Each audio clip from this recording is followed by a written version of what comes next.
ತೆರಿಗೆ ಪಾವತಿದಾರರೇ ಗಮನಿಸಿ, ಏಪ್ರಿಲ್ 1ರಿಂದ ತೆರಿಗೆ ನಿಯಮದಲ್ಲಿ ಪ್ರಮುಖವಾದ ಬದಲಾವಣೆಯಾಗಲಿದೆ. ಐಟಿಆರ್ ಸಲ್ಲಿಕೆ, ಡಿವಿಡೆಂಡ್ ಆದಾಯ ಮತ್ತು ಟಿಸಿಎಸ್ ದರಗಳಲ್ಲಿ ಮಹತ್ವದ ಬದಲಾವಣೆಯಾಗಲಿದೆ. ಫ್ಯೂಚರ್ಸ್ ಆಪ್ಷನ್ಸ್ ಎಸ್ಟಿಟಿ ಏರಿಕೆ, ಬೈಬ್ಯಾಕ್ ತೆರಿಗೆ ಸೇರಿದಂತೆ ಹಲವು ಹೊಸ ನಿಯಮಗಳು ಜಾರಿಗೆ ಬರಲಿವೆ. 1961ರ ಆದಾಯ ತೆರಿಗೆ ಕಾಯ್ದೆ ಬದಲು. 1961ರ ಆದಾಯ ತೆರಿಗೆ ಕಾಯ್ದೆಯ ಬದಲಿಗೆ ಹೊಸ ಆದಾಯ ತೆರಿಗೆ ಕಾಯ್ದೆ 2025 ಜಾರಿಗೆ ಬರ್ತಾ ಇದೆ. ನಿಯಮಗಳನ್ನ ಸರಳಗೊಳಿಸುವುದು, ತೆರಿಗೆ ವ್ಯವಸ್ಥೆಯನ್ನ ಹೆಚ್ಚು ಸುಗಮಗೊಳಿಸುವುದು ಇದರ ಉದ್ದೇಶವಾಗಿದೆ. ಆದ್ರೆ ತೆರಿಗೆ ಸ್ಲ್ಯಾಬ್ಗಳಲ್ಲಿ ಯಾವುದೇ ಬದಲಾವಣೆ ಮಾಡಿಲ್ಲ. ಈಗಿನಂತೆಯೇ ಹಳೆಯ ಸ್ಲ್ಯಾಬ್ ವ್ಯವಸ್ಥೆಯೇ ಮುಂದುವರಿಯಲಿದೆ. ಇದರಿಂದ ಸಾಮಾನ್ಯ ತೆರಿಗೆ ಪಾವತಿದಾರರಿಗೆ ಹೆಚ್ಚುವರಿ ಹೊರೆ ಬರುವ ಸಾಧ್ಯತೆ ಇಲ್ಲ. 2. ಐಟಿಆರ್ ಫೈಲಿಂಗ್ ಗಡುವು ವಿಸ್ತರಣೆ. ನಾನ್ ಆಡಿಟ್ ತೆರಿಗೆ ಪಾವತಿದಾರರಿಗೆ ಐಟಿಆರ್ 3 ಮತ್ತು ಐಟಿಆರ್ 4 ಫೈಲ್ ಮಾಡಲು ಇದ್ದ ಗಡುವು ಜುಲೈ 31ರಿಂದ ಆಗಸ್ಟ್ 31ಕ್ಕೆ ವಿಸ್ತರಿಸಲಾಗಿದೆ. ಇದು 2025-26ರ ಆರ್ಥಿಕ ವರ್ಷಕ್ಕೂ ಕೂಡ ಅನ್ವಯಿಸುತ್ತೆ. ಐಟಿಆರ್ 2 ಫೈಲಿಂಗ್ ಗಡುವು ಜುಲೈ 31ರಂದೇ ಇರಲಿದೆ. 3. ಪರಿಷ್ಕೃತ ಐಟಿಆರ್ ದಿನಾಂಕ ವಿಸ್ತರಣೆ.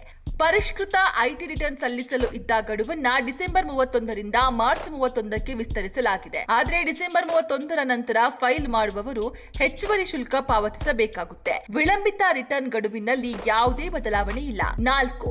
ಟಿಸಿಎಸ್ ದರಗಳ ಬದಲಾವಣೆ. ಟಿಸಿಎಸ್ ದರಗಳನ್ನ ಸರಳಗೊಳಿಸಲಾಗಿದ್ದು ಹಲವು ಕ್ಷೇತ್ರಗಳಲ್ಲಿ ಇದನ್ನ 2% ನಿಗದಿಪಡಿಸಲಾಗಿದೆ.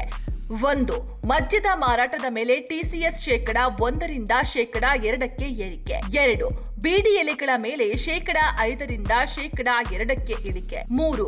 ಸ್ಕ್ರಾಪ್, ಕಬ್ಬಿಣ ಇತ್ಯಾದಿ ಮಾರಾಟದ ಮೇಲೆ 1%ರಿಂದ 2% ಏರಿಕೆ. 4.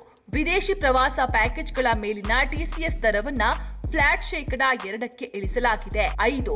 ವಿದೇಶದಲ್ಲಿ ಶಿಕ್ಷಣ ಮತ್ತು ವೈದ್ಯಕೀಯ ಚಿಕಿತ್ಸೆಗಾಗಿ ಕಳುಹಿಸುವ ಹಣದ ಮೇಲೆ ಟಿಸಿಎಸ್ 5%ರಿಂದ 2% ಇಳಿಕೆ.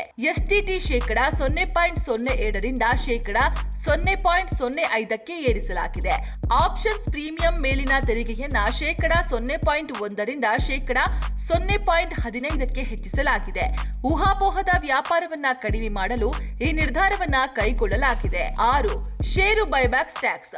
ಷೇರುಗಳ ಮರುಖರೀದಿಯಿಂದ ಬರುವ ಆದಾಯವನ್ನ ಇನ್ನು ಮುಂದೆ ಕ್ಯಾಪಿಟಲ್ ಗೇನ್ಸ್ ಎಂದು ಪರಿಗಣಿಸಿ ತೆರಿಗೆ ವಿಧಿಸಲಾಗುತ್ತೆ. ಕಾರ್ಪೊರೇಟ್ ಪ್ರಮೋಟರ್ಸ್ಗಳಿಗೆ 22% ಮತ್ತು ಕಾರ್ಪೊರೇಟ್ ಅಲ್ಲದವರಿಗೆ 30% ತೆರಿಗೆ ದರ ಅನ್ವಯವಾಗಲಿದೆ. 7. ಡಿವಿಡೆಂಡ್ ಆದಾಯ. ಲಾಭಾಂಶ ಅಥವಾ ಮ್ಯೂಚುವಲ್ ಫಂಡ್ ಯೂನಿಟ್ ಮಾರಾಟದ ಮೂಲಕ ಆದಾಯ ಗಳಿಸಲು ಪಡೆದ ಸಾಲವನ್ನ ಮೇಲಿನ ಬಡ್ಡಿಯನ್ನ ಇನ್ಮುಂದೆ ಕಡಿತ ಮಾಡಲು ಅವಕಾಶವಿಲ್ಲ. ಪೂರ್ಣ ಮೊತ್ತಕ್ಕೆ ಸ್ಲ್ಯಾಬ್ ದರದಂತೆ ತೆರಿಗೆಯನ್ನ ಪಾವತಿಸಬೇಕು.